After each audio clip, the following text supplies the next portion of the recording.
आज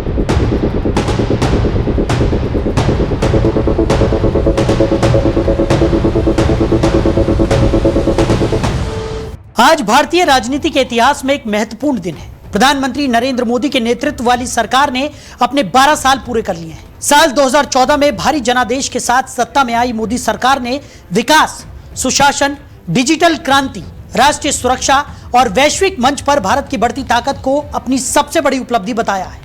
वहीं दूसरी ओर विपक्ष का कहना है कि इन 12 वर्षों के दौरान बेरोजगारी, महंगाई, किसानों की समस्याएं और लोकतांत्रिक संस्थाओं से जुड़े सवाल भी लगातार बने रहे। इन तमाम बहसों के बीच एक और बड़ी बात हुई है। प्रधानमंत्री नरेंद्र मोदी ने लगातार निर्वाचित प्रधानमंत्री के रूप में देश के पहले प्रधानमंत्री जवाहरलाल नेहरू के रिकॉर्ड को पीछे छोड़ते हुए इतिहास में अपना नाम दर्ज करा लिया है। तो आज की हमारी इस खास रिपोर्ट में जानेंगे कि कैसे मोदी सरकार ने देश का काया पलट किया और इस बीच कैसे विपक्षियों ने उनके कामों की आलोचना की। साल था 2014। देश में भ्रष्टाचार, महंगाई और शासन व्यवस्था में ठहराव जैसे मुद्दों पर बहस तेज थी।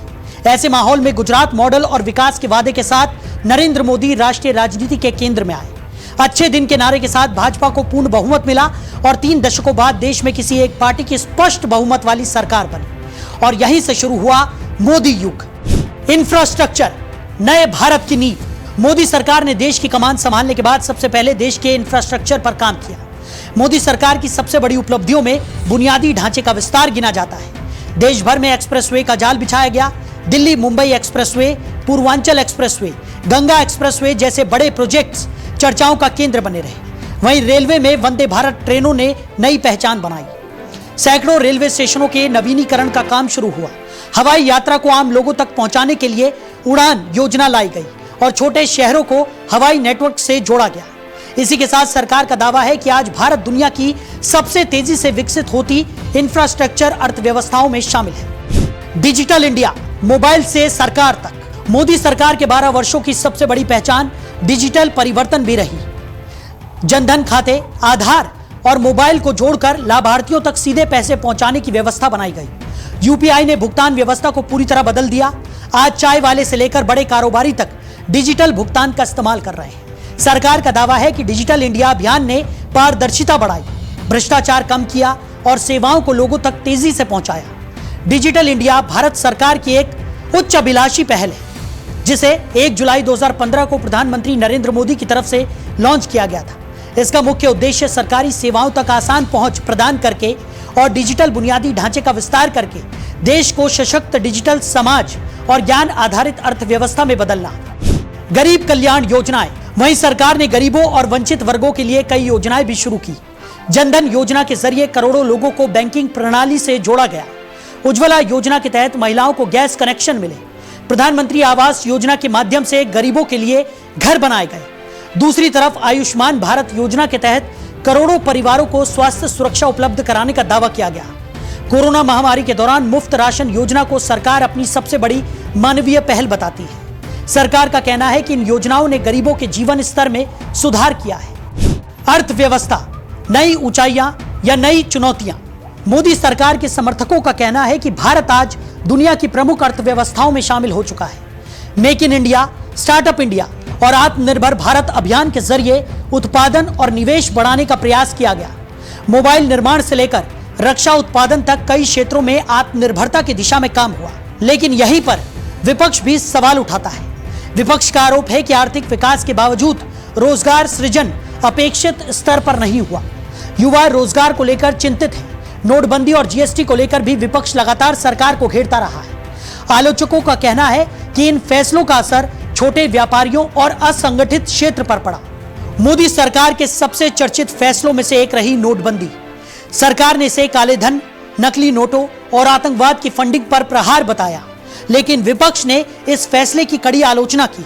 विपक्ष का आरोप था कि नोटबंदी की वजह से करोड़ों लोगों को बैंकों और एटीएम के बाहर लंबी कतारों में खड़ा होना पड़ा। छोटे कारोबार, असंगठित क्षेत्र और दैनिक मजदूरी करने वाले लोगों पर इसका सबसे अधिक असर पड़ा। कांग्रेस समेत कई विपक्षी दलों ने सवाल उठाया कि जिस काले धन को खत्म करने के लिए नोटबंदी लागू की गई थी, उसका बड़ा हिस्सा बाद में बैंकिंग प्रणाली में वापस लौट आया। विपक्ष ने इसे आर्थिक गतिविधियों पर झटका बताते हुए कहा कि इससे रोजगार और छोटे उद्योगों को नुकसान हुआ। विपक्ष का यह भी आरोप रहा कि नोटबंदी के घोषित उद्देश्यों और वास्तविक परिणामों के बीच बड़ा अंतर दिखाई दिया, जबकि सरकार ने इसे डिजिटल भुगतान और औपचारिक अर्थव्यवस्था को बढ़ावा देने वाला ऐतिहासिक कदम बताया। नोटबंदी को सरकार ने काले धन और भ्रष्टाचार के खिलाफ निर्णायक कदम बताया, लेकिन विपक्ष ने इसे आम जनता, छोटे व्यापारियों और असंगठित क्षेत्र पर आर्थिक बोझ डालने वाला फैसला करार देते हुए लगातार सरकार को घेरने की कोशिश भी की।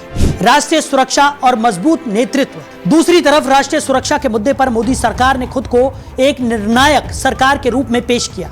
उरी हमले के बाद सर्जिकल स्ट्राइक और पुलवामा हमले के बाद बालाकोट एयर स्ट्राइक को सरकार अपनी बड़ी उपलब्धियों में गिनाती है। सरकार का दावा है कि आतंकवाद के खिलाफ भारत की नीति पहले की तुलना में अधिक आक्रामक और स्पष्ट हुई है।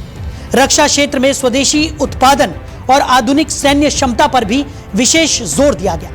वैश्विक मंच पर भारत। पिछले 12 वर्षों में भारत की विदेश नीति भी चर्चाओं का विषय रही। अमेरिका, फ्रांस, जापान, ऑस्ट्रेलिया और खाड़ी देशों के साथ संबंधों को नई मजबूती मिली। G20 की अध्यक्षता के दौरान भारत ने वैश्विक दक्षिण की आवाज को दुनिया के सामने रखा। सरकार का दावा है कि आज विश्व मंच पर भारत पहले से कहीं अधिक प्रभावशाली भूमिका निभा रहा है। बड़े राजनीतिक और सामाजिक फैसले। मोदी सरकार का कार्यकाल कई ऐतिहासिक फैसलों के लिए भी जाना जाएगा। जम्मू कश्मीर से आर्टिकल 370 हटाया गया, 3 तलाक को अपराध घोषित किया गया, नई शिक्षा नीति लागू की गई, महिला आरक्षण विधेयक को संसद से पारित करने की कोशिश की गई और अयोध्या में राम मंदिर निर्माण का सपना साकार हुआ।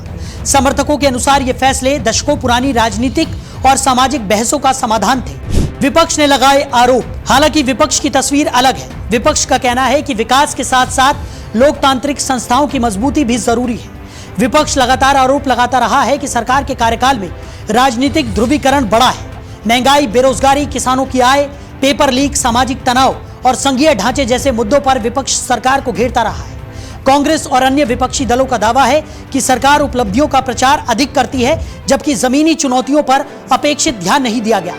जनता का फैसला और लगातार तीसरी जीत। 2014 में पूर्ण बहुमत, 2019 में पहले से बड़ा जनादेश और 2024 में लगातार तीसरी बार सत्ता। ये उपलब्धि अपने आप में बताती है कि नरेंद्र मोदी भारतीय राजनीति के सबसे प्रभावशाली नेताओं में से एक बन चुके हैं। समर्थकों का कहना है कि जनता ने विकास और नेतृत्व पर भरोसा जताया, जबकि विपक्ष का मानना है कि लोकतंत्र में मजबूत विपक्ष की भूमिका पहले से अधिक महत्वपूर्ण हो गई है। 12 साल, एक ऐसा दौर जिसने भारत की राजनीति, अर्थव्यवस्था, विदेश नीति और शासन व्यवस्था को गहराई से प्रभावित किया। समर्थकों के लिए यह नए भारत के निर्माण की कहानी है। आलोचकों के लिए यह उपलब्धियों और चुनौतियों दोनों का मिश्रण है। लेकिन एक बात निर्विवाद है कि नरेंद्र मोदी अब स्वतंत्र भारत के इतिहास में सबसे लंबे समय तक लगातार निर्वाचित प्रधानमंत्री रहने वाले नेता बन चुके हैं और इसी के साथ भारतीय राजनीति में एक नया अध्याय दर्ज हो गया है। तो ये थी मोदी सरकार के 12 सालों की कुछ कहानी, जिनमें उपलब्धियां, विवाद, राजनीतिक बहस और ऐतिहासिक रिकॉर्ड भी शामिल थे। आने वाले सालों में इतिहास इन 12 सालों का मूल्यांकन किस तरह करेगा, यह समय तय करेगा। लेकिन इतना तय है कि मोदी युग भारतीय राजनीति की सबसे महत्वपूर्ण अवधियों में से एक के रूप में याद किया जाता रहेगा। तो इसी तरह की तमाम खबरों के लिए आप जुड़े रहिए डेली 24 भारत के साथ।